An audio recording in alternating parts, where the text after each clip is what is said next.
Guys, welcome back to tip concept. आज हम लोग देखने वाले हैं design and analysis of algorithm के इंपॉर्टेंट टॉपिक्स जो आपके इस बार के एग्जाम में फॉर श्योर आएंगे। Before starting with the topics, मुझे आपको एक इम्पॉर्टेंट इन्फॉर्मेशन कन्वे करनी थी। अभी तो हम लोग सारे सीएससी के टॉपिक मेजरली कवर कर रहे हैं, कंप्यूटर साइंस इंजीनियरिंग के। अगर आप चाहते हो कि हम किसी और इंजीनियरिंग फील्ड के भी टॉपिक्स कवर करें तो उस फील्ड का नाम आप कमेंट सेक्शन में ज़रूर मेंशन करना। We will try our best कि उसका भी पेपर एनालिसिस करके हम लोग इंपॉर्टेंट टॉपिक्स निकाल सकें। इसके अलावा मुझे एक और बात बतानी थी कि design and analysis of algorithm ये फोर्थ सेमेस्टर का टॉपिक है, राइट। एक और टॉपिक आपको मिलेगा, ठीक है, वो भी ऐसा ही है, लाइक एडा रहेगा वो शायद, ठीक। वो फिफ्थ सेमेस्टर का टॉपिक है, राइट। सो आप कंफ्यूज मत होइएगा, मैंने ये पूरा एनालिसिस फोर्थ सेमेस्टर के पेपर्स के बेसिस पे किया है, right. So starting with the topic, पहला जो टॉपिक होने वाला है वो है एसिम्प्टोटिक नोटेशन। एसिम्प्टोटिक नोटेशन पे डायरेक्ट ना क्वेश्चन आते हैं, यूजुअली उसको डिस्क्राइब करना और डिजाइनिंग एल्गोरिदम में वो कैसे हेल्प करते हैं, ये इंपॉर्टेंट है। दोनों बार पेपर्स में सेम एग्जैक्ट क्वेश्चन रिपीट हुआ है, तो चांसेस है कि एसिम्प्टोटिक नोटेशन पे डायरेक्ट ही क्वेश्चन आएगा। फिर आ जाते हैं सॉर्टिंग पे। सॉर्टिंग हमारा सेकेंड टॉपिक है और ऑलमोस्ट हर सॉर्ट एक एक बार पूछा गया है, मतलब हर पेपर में दो सॉर्ट रिपीट हुए हैं। इफ यू कैन सी, एक पेपर में बबल सॉर्ट, मर्ज सॉर्ट, एक में इंसर्शन सॉर्ट, क्विक सॉर्ट, एक साइकिल सॉर्ट भी होता है, ठीक। तो जस्ट फॉर केस आप ये भी प्रिपेयर कर ही लीजिएगा। एक सिलेक्शन सॉर्ट भी होता है, वो भी आप प्रिपेयर कर लीजिएगा, ठीक। तो सारे सॉर्टिंग और एल्गोरिदम्स आप एक बार देख लीजिएगा। फिर आ जाते हैं अपने थर्ड टॉपिक पे। थर्ड टॉपिक हम लोग का होने वाला है हैमिल्टोनियन साइकिल के ऊपर। हैमिल्टोनियन साइकिल को बैक ट्रैकिंग के थ्रू आप है ना कैसे करोगे, फाइंड करोगे, या फिर डायरेक्ट क्वेश्चन आता है कि हैमिल्टोनियन साइकिल को एग्जांपल के थ्रू एक्सप्लेन कर दो। ओके, तो एक न्यूमेरिकल बेस्ड क्वेश्चन हो गया आपका, ये न्यूमेरिकल है, और एक हो गया आपका थ्योरी बेस्ड क्वेश्चन।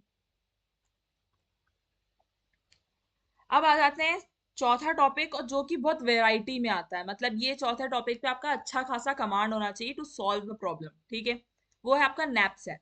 एक तो डायरेक्ट क्वेश्चन आपका ये थ्योरी है कि नैपसैक प्रॉब्लम होती क्या है।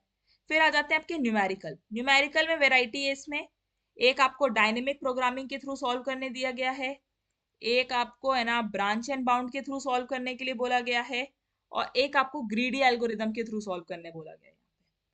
तो अब इससे हमें क्या पता चलता है कि एक तो चलो आपको न्यूमेरिकल प्रैक्टिस करना ही है, पर आपको इसके साथ साथ और भी टॉपिक्स मिल रहे हैं कवर करने को, जैसे कि डायनेमिक प्रोग्रामिंग, डीपी आप एक प्रिपेयर करिएगा। यहाँ पे अगर आप देख सकते हो दूसरा क्वेश्चन एक मेरे स्क्रीनशॉट में ही आ गया था, ये है what is dynamic programming, right the steps of dynamic programming. तो ये थ्योरी क्वेश्चन है, तो इवेंचुअली आप न्यूमेरिकल प्रिपेयर कर रहे हो तो आपको थ्योरी पता ही होनी चाहिए। एक ब्रांच एंड बाउंड का अगर आप देखोगे तो यहाँ पे एक स्क्रीनशॉट में आपको ये भी दिख रहा है, फीफो ब्रांच एंड बाउंड, ठीक। तो फिर एक, तो ऐसे करके आप ब्रांच एंड बाउंड भी पढ़ लेंगे, ये थ्योरी पार्ट हो गया इसका, राइट।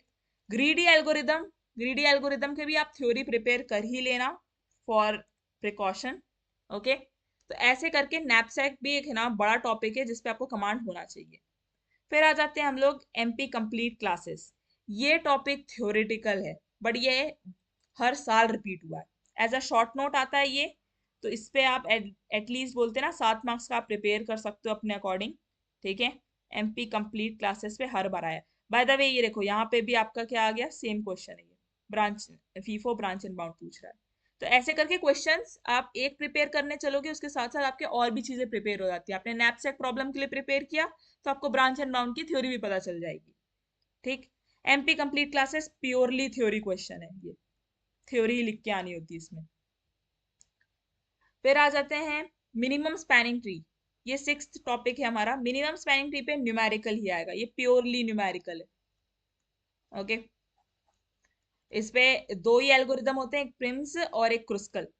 ये ही एल्गोरिदम पे क्वेश्चन आए हैं, ठीक है। दोनों पे एक एक बार आया है तो आपको दोनों ही प्रिपेयर कर लेने चाहिए, ये न्यूमेरिकल बेस्ड टॉपिक है। फिर आ जाते हैं divide and conquer. Divide and conquer में जरूर मैंने एक ही टॉपिक आपको यहाँ पे दिखाया है, बट इस पे आपको थ्योरी भी आ सकती है डिवाइड एंड कॉन्कर पे, या न्यूमेरिकल भी आ सकता है। सो इट डिपेंड्स कि आपको इन दोनों में से क्या आएगा। अब यहाँ पे मैं एक टॉपिक आपको और बता देती हूँ, ठीक है, वो है आपका बैक ट्रैकिंग। बैक ट्रैकिंग पे दोनों चीजें आती हैं, थ्योरी भी आती है, न्यूमेरिकल भी आता है।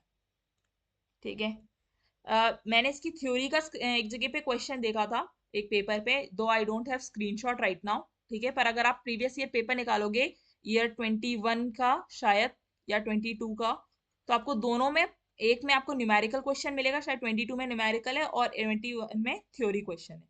राइट, तो बैक ट्रैकिंग पे ही आ जाएगा। एक रिकर्सिव बैक ट्रैकिंग भी रहती है इसके अंदर, वो भी पढ़ लीजिएगा। तो ये हो गए इंपॉर्टेंट टॉपिक जिससे आपका श्योर शॉर्ट क्वेश्चन आएगा। ठीक है, और आप ये प्रिपेयर कर लिए तो आपके है ना अच्छे marks secured. That's it from my side, subscribe for more.